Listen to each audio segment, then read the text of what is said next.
You can be my Vanna White today. We're going to now hear, we're now going to hear from another friend who's very active in the MS community in Alberta, and who has just been appointed, and correct me if I don't get the title right. Oh, no, that's okay, you can steal my papers. Jason Kaye. He has multiple sclerosis as well, and he's been abroad for his testing and treatment for CCSVI, and he has now recently been appointed on the board of the MS Society CCSVI group. MS Society, Alberta Division. Oh, okay. So the MS Society Alberta Division you've now been appointed to. So I would like to congratulate Jason, because this has taken a lot of hard work on everyone's part here in Alberta to make that happen, to have a voice for every single MS patient in this room and in this province to now be on the MS Society.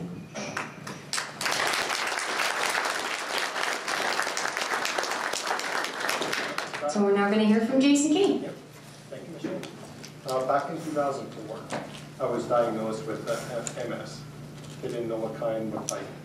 I was working up in the oil sands, and I worked about another 3 months, and then I felt for my own safety and the safety of others, I better pull the pin and come home. So I did. I went and saw one doctor who wanted to put me on drugs right away. Didn't like that. I changed doctors. So another doctor told him about, it feels like when I used to work out, my muscles would get tight, stiff. And he said, oh, no, it's all nerves. Oh, so much for that. And I'm my third neurologist. And he's been not very supportive of CCSVI, but supportive of me. So he can stay for a while. Basically, I was looking at selling my place and moving into a long-term care home, because my fatigue was getting so bad that I've got a PVR. I bought one because I'd fall asleep during the programs, and then I'd wake up and wanted to see what I did. Now I just record a whole bunch of shows to kind of fast forward through the commercials. Now, my bad days that I have now are still better than my good days before the procedure that I had. I also went to Krakow. I also went around the place. Went to Auschwitz as well. It was 26 above outside, the sun. No problem with the heat. All my issues with the heat are fine, which makes my mom very happy, because usually in my house it's only 18 above. So people would keep their jackets on.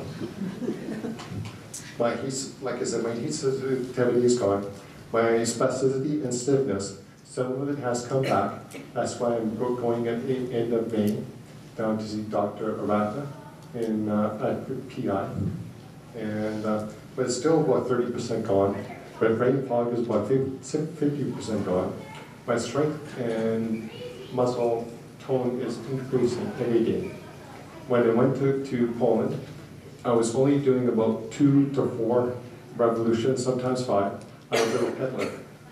Well, I've done 350, 400. I've been on it for 15 minutes. Now I just do 200, and the increased tension. And I keep getting better and better and better. I'm awake all day with the energy. When I went to the AGM, we got up at 6 o'clock in the morning.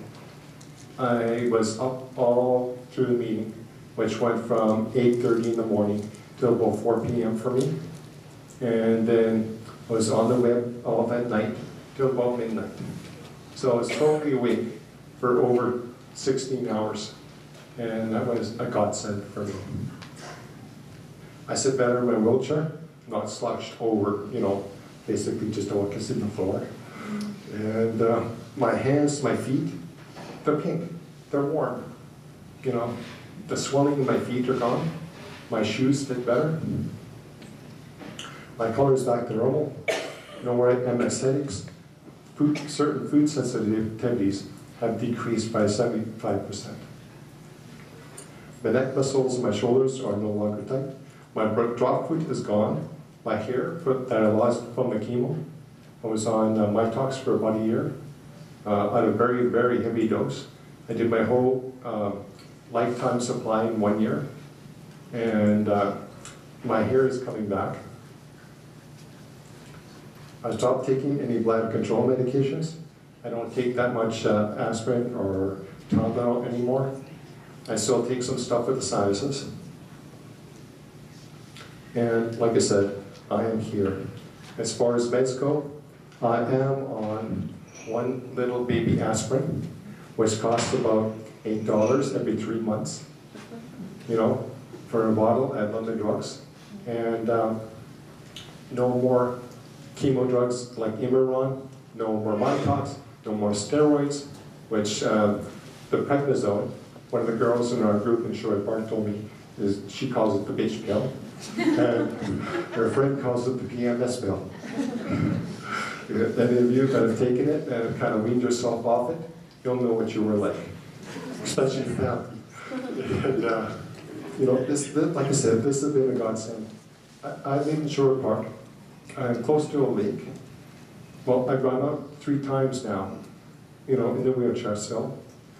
But on the pathways around the lake, it was 26, 27 above when I went out. Still no problems. And I enjoyed my time with my brother, my sister-in-law, and my nephews. I couldn't do that before. And this is one of the best things I ever did. Will I do it again? Well, in a week and a half, a month and a half, I am.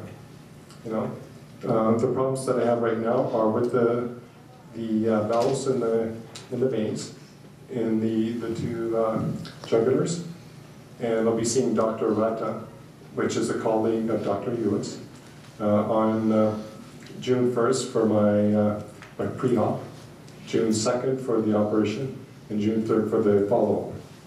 And I even started saving if I need it 3 times. I'll keep going and going and going. And that's the best thing that ever happened to me. Thank you.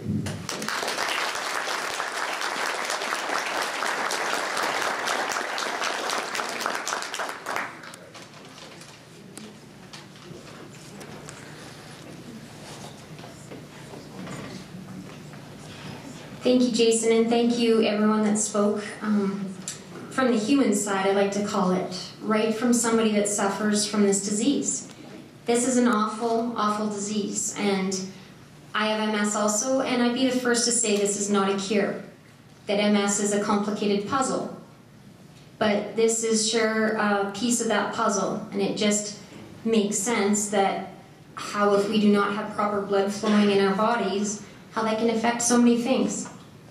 We're just, my Vanna White is just trying to locate Dr. Hewitt. There he is. So we're just going to get him mic'd up. But I just want to give you a little history. So when I went down to California, and I was treated also by Dr. Hewitt's partner, Dr. Arata, and I ran into Dr. Hewitt in the hallway, and I said, hey, how would you feel about coming up to Canada to speak to MS patients? Because in nice terms, it's pretty awful for us up here, and we keep hearing falsehoods and lies and whatever in the media, and nobody's getting it right. Nobody's actually asking a doctor who performs this procedure. And he said, yeah, you line it up and I'll be there. And this is where we are today. So this is Dr. Joseph Hewitt, who, like I said, is a vascular and interventional radiologist from Costa Mesa, California. And he's also a board-certified phlebologist, and he performs this procedure down in California.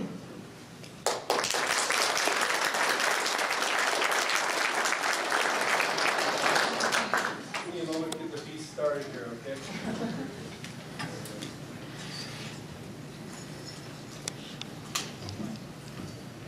Okay, while we're waiting for Dr. Hewitt, I forgot to ask a question that I always like to ask in a crowd.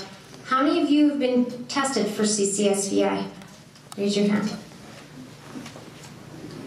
Okay, so out of those, how many have been treated? Yeah, that's awesome. I think the numbers are well over 12,500 by now that have gone abroad for this. And I mean, we would really actually be the clinical trials, and it's already been done, but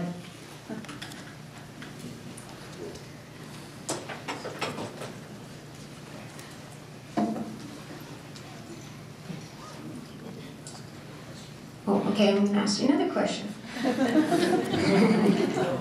How many drove in today that live outside of Edmonton? Awesome. That is so awesome. I know that, everyone, we've tried our best to try and get the word out as best as we can. And the registration form, and I think what was holding a lot of people up in the line coming in, and we apologize, but I had an idea, you know what? If, people on Facebook or any of the other social media want to be able to create a database of MS patients and or friends and family, so that if these kind of gatherings happen in the future, because of MS patients putting them on, then I want to be able to get the word out so that we can help more people. And I mean, that's what this is all about, you guys. This is about hope with this awful disease. And by sharing factual information so that you yourself can make an informed decision on whether or not you want to go abroad to be tested and treated for your CCSVI. We all have that right, whether we want to have this or not. We all have that right.